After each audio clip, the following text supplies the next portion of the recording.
Has God ever put you in a situation where he was testing your faith? Let me tell you guys something. God put me in this position where he was testing me so hard, it was absolutely crazy. He was basically asking me, are you willing to break your own heart for my obedience? And you know what? I made it through, and I want to tell you about it.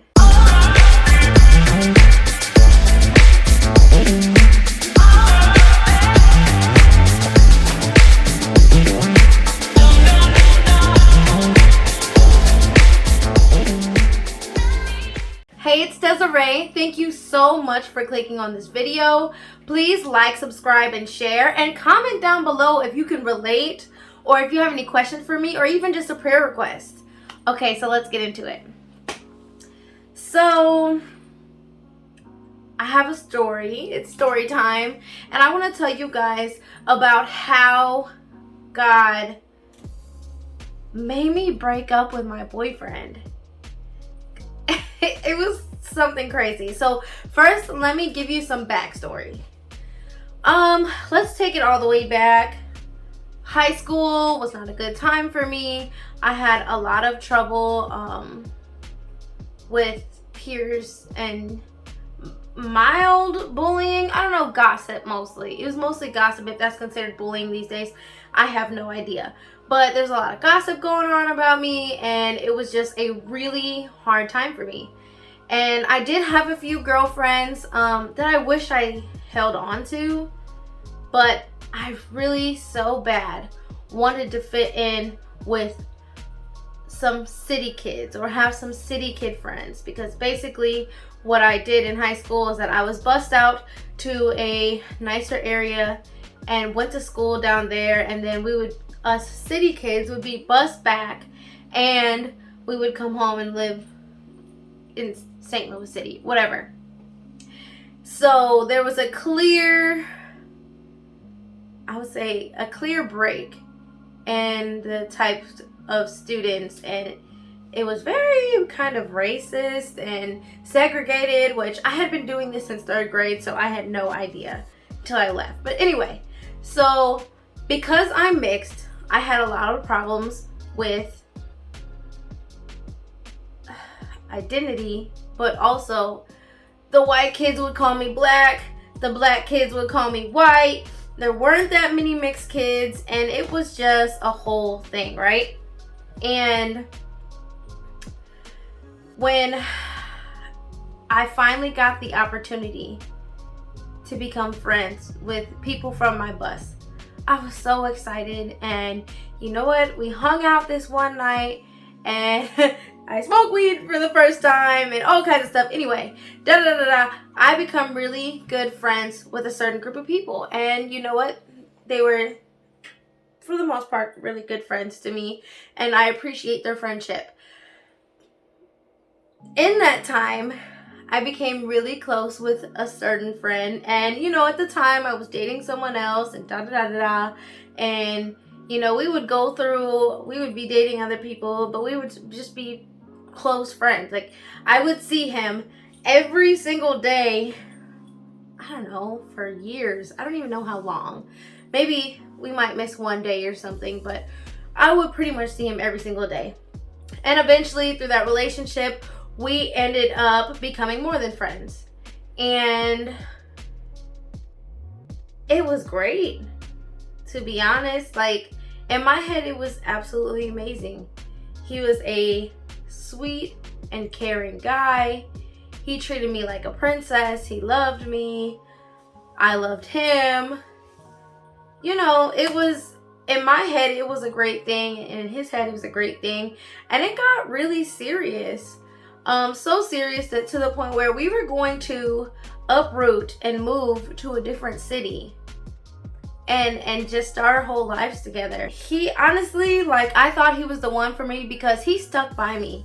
He stuck by me through my whole 180 change of finding Christ and getting saved for real, and really becoming he was there for the beginning process of becoming who I am today. And he, you know, he's not a believer, or he didn't used to be, and You know, I was okay with that. I didn't want to force my beliefs on anybody, but evidently God wasn't super happy about that. But anyway, but he didn't stop me. He didn't hold me back. You know, he supported me. Honestly, like, it was like, when I say 180, I mean a 180. Like, honestly, I was looking back at pictures from just who I used to be earlier today, and I'm like, oh my gosh, I'm a completely different person. But he was there for the beginning of all that. You know, when I stopped smoking weed, when I stopped doing other drugs, when I stopped drinking, like, we used to do all those things together. Like, we would drink every single day. Every single day. We would do drugs together. We would smoke weed. Like we used to kick it. We used to kick it hard, but we still loved each other, and that doesn't take away from the love that we had with each other. And it wasn't like toxic as far as like arguing or anything like that. Like I said, he treated me like a princess. He was very good to me. And it wasn't anything on paper that looked too bad, because in my eye, I really thought that through my lifestyle that, you know, it would be one of those situations where one person watches you and watches your walk and watches what God does for you and how you've just changed as a person and have become better and all these things. And I thought that if he was with me long enough that he would be saved too. Now, I still do believe that he will get saved if he's not already. We don't really talk too much now, and I still pray for him all the time. So I thought that he was the one, and he thought that I was the one, and you know, I thought I was gonna marry this guy because he stuck by me, he stuck by my side, he supported me. Even when I said I didn't want to have sex anymore, he gracefully took that. We didn't have sex anymore. He didn't try to push the issue. He understood I was doing it for my religious beliefs and just stood by me throughout the whole process. So I just thought for sure, I'm like, God, this is it. He's gotta be it. He's gotta be the one. And so right around the time that we were planning on doing this big move in a couple, like 9 months, I think we were planning it. It was gonna be, you know, a whole new life. We're gonna uproot and just start over and all this stuff. God literally spoke to me one day and told me, you gotta leave him. And I'm like, huh? Come again? I gotta do what? No. Now, mind you, a couple months before, or you know, I don't even know how long it was, when I got saved, let me tell you the process of how I got saved, because this has something to do with it. When I finally decided to give it all up to Jesus, Yeshua HaMashiach, I was just so heavy. I was so heavy with my sins. I was so heavy in just anxiety and just worrying and just exhausted. I hated my job and I was just in a really bad place. And during that time, I was just so broken down. I got down on my knees and I prayed and I asked Jesus. I said, Jesus, if you are real, reveal yourself to me and let it be known. That way I know that it is you. It has to be specific for me, God. Just, I need to know. And if you're real, then I will follow you and I will give you everything. I will give you my job. I will give you my car. I will give you my relationship. And I just started naming stuff off, everything that was stressing me out. And I don't know why I was stressed out about my relationship at the time. But I guess, I don't know. I think I was just naming things off. And literally, when I stood up, I tell you what, I've never felt this way before. I have never, it was like peace was liquid. It was the craziest experience. I literally stood up from that prayer and it was like God poured peace literally starting from the top of my head, and it was like it was liquid, and I was filling up with peace from my feet up. Weirdest thing. But in that moment, I just broke down and cried because I knew that Jesus was real. I knew that God was real, and I knew that I was his daughter and he loved me. And from that moment on, that's when the change started. And I say all this to say, I gave my relationship to God in that conversation. And shortly after, he was like, break up with him. And I was like, no, I didn't think that would be actually part of the deal. Like, no. But it was. God was not playing with me. And of course, I ignored it. Like any other person that don't want to do something, we be ignoring stuff, especially from God, which is messed up, but it's true. We're human. And I waited a couple days, and it would be in the back of my head, but I'll leave it alone. Like, no, I must have heard him wrong. There's no way. And then one day I was riding in the car. Matter of fact, I should have done this before in the video. But this song, let's see. Okay, so yes, so I am driving home from work. This is the story of when it all really hit. So I was driving home from work and I was listening to Joy FM, which is a St. Louis Christian radio station, and this song comes on. I have never heard this song ever, and they play a lot of the same stuff, so they're saying something, and whatever. But I had never heard the song, and these are the lyrics, y'all. This is by Hillary Scott, and it's called "Thy Will Be Done." It says, "I'm so confused. I know I heard you loud and clear, so I followed through. Somehow I ended up here. I don't want to think. I may never understand that my broken heart is part of your plan. When I try to pray, all I've got is hurt and these 4 words. Thy will be done, thy will be done, thy will be done." And then the second verse is, "I know you're good, but this don't feel good right now. And I know you think, of course I could never think about. Of things I could never think about. It's hard to count it all joy, distracted by the noise, just trying to make sense of all your promises. Sometimes I gotta stop, remember that you're God and I am not. So, thy will be done, thy will be done." And it says, "Thy will be done." And then it goes like, "A child on my knees, all that comes to me is thy will be done, thy will be done. I know you see me. I know you hear me, Lord. Your plans are for me. Goodness you have in store. I know you hear me. I know you see me, Lord. Your plans are for me. Goodness you have in store." And then thy will be done, thy will be done, thy will be done. And it keeps going.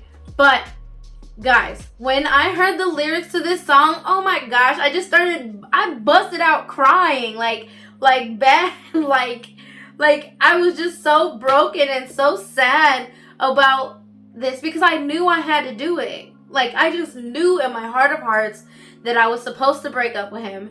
And when that song played, it was like a release. It was like I couldn't do it anymore. Like thy will be done. Like, your will has to be done.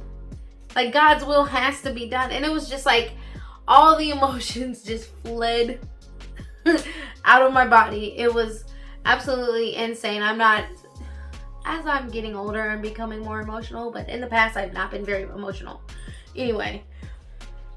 So this was like a crazy experience for me. And I realized that I have to do it. I can't ignore it. I can't just hear what God said and ignore it. Like, no, I gotta go and do it. And so I cried all the way home. Went in my room, cried for like 2 days. Like, I still didn't do it. I couldn't work up the courage for 2 days to do it. And then finally, I did it. And it was very hard. One of the hardest things I've ever had to do. Because I saw him break. Like, I saw the brokenness. I saw the hurt. I saw the abandonment. I saw it all in his eyes, in his face. Oh, and it just broke my heart. And more than that, like, it broke my heart because it broke me. Like, I did not want to leave him. I thought he was the one. I thought he was my husband. I thought, us till we die, like all that. And God had other plans. Even when I told my dad was like, why? My dad didn't like nobody I dated. And I didn't find out till that moment that he actually liked this person. But he was like, why would you do that? He was really good to you and da da da da da. So it was just a crazy situation. And I was broken. And I could tell he was extremely hurt. And it was tough. It was hard. And at the time, I didn't understand why I had to go through that. Like, he hadn't had any offenses in my book for me to dump him. And really, God just wanted me to be obedient. And I was on the internet and I found this BibleReasons.com, and I absolutely loved how they explain this. So I'm going to read this paragraph from it. It says, in the Old Testament, the Hebrew words Shama and Hupako, I could be saying that wrong, but they are frequently translated into obey and to listen in a position of submission. The word carries an underlying tone of reverence and obedience, of subordination as a soldier ranking under an officer. In the New Testament, we also have the word pytho, which means obey, to yield to, and to trust and to believe in. And so, even though it was one of the hard situations I've been in, it was one of the most heartbreaking situations I've been in, it felt good at the same time to yield to God and to listen. And I knew at the other end of it, there would be healing, and that it's His will, and that His will is always better than our will. And maybe this is what it would take for that person to be saved. And maybe I couldn't even be a part of it. Maybe I would have ruined it for him. I don't know. I had to be okay with it. And so the scripture that I found was John 14:23. And it says, Jesus replied, anyone who loves me will obey my teaching. My Father will love them, and we will come to them and make our home with them. Jeremiah 26:13 says, now therefore, amend your ways and your deeds, and obey the voice of the Lord your God. And the Lord will change His mind about the misfortune which He has pronounced against you. Now, that's Old Testament, and that was to the Israelites and stuff like that. But it's when we obey God, that's how we show we love Him. That's how we show submission. That's how we show reverence to Him. And He was basically testing me like, am I your God? And it was worth it. Because like I said, His will is the best will. He wants both of us to be saved. And so, though we don't talk very often, and I don't know if He's saved, I pray He is. And I pray, if He's not, I'm still going to continue to pray for him. There's a reason. I just know that beyond my good fortune that has come afterwards, I think there's a deeper purpose. I just think that he'll be saved. And that really helped me deal with it. But then also, a couple years down the line, I don't even know how many, maybe 2.5, something like that, I met my husband, my actual husband, and he's amazing. And he takes care of me in a way that I never even knew how to ask for. So specific to who I am and to what I need. And not only who I am and what I need in general, but especially for this season in my life. We've only been married we're going on 2 years, so it hasn't been that long. But He's been everything that I need, and I didn't know I needed that stuff. He's been such a blessing. And I know that it could be the same for that person too with somebody else. Now I realize why we weren't supposed to get married and be together until we die and things like that, is because God had a better fit for both of us. And though I respect him, though I love him, though I still think he's an absolutely beautiful person, this was better. This is what I needed. Not what I want. This is what I needed. Now, of course, I want it. But, like, I didn't even know that I wanted it back then, or that I needed it. But I do. And God just paired me with a husband that I could never have even asked for. He's so amazing. And not only that, not only my husband, but my very best friends, my sisters, we would not be where we are if I had stuck around in that relationship and I moved. I would have never even met Kyra, which is my sister, one of my best friends. I would have never even met her because I'd be in another state. I would not be running my ministry. I probably would not be doing YouTube right now. I mean, that has changed, that decision changed the entire trajectory of my life. And this is why it's better to be obedient. Guys, I'm just calling you. If God has called you to do something, do it. Be obedient because it's worth it. Everything that he says for a purpose. And all things are working for the good of those who love the Lord. I plead with you not to be fearful when God calls you to do something scary. When God calls you to do something that you never thought you would do. Do it, because it has proven in my life worth it, and I know it'll be proven in your life worth it as well. And I just want to say thank you for watching the video.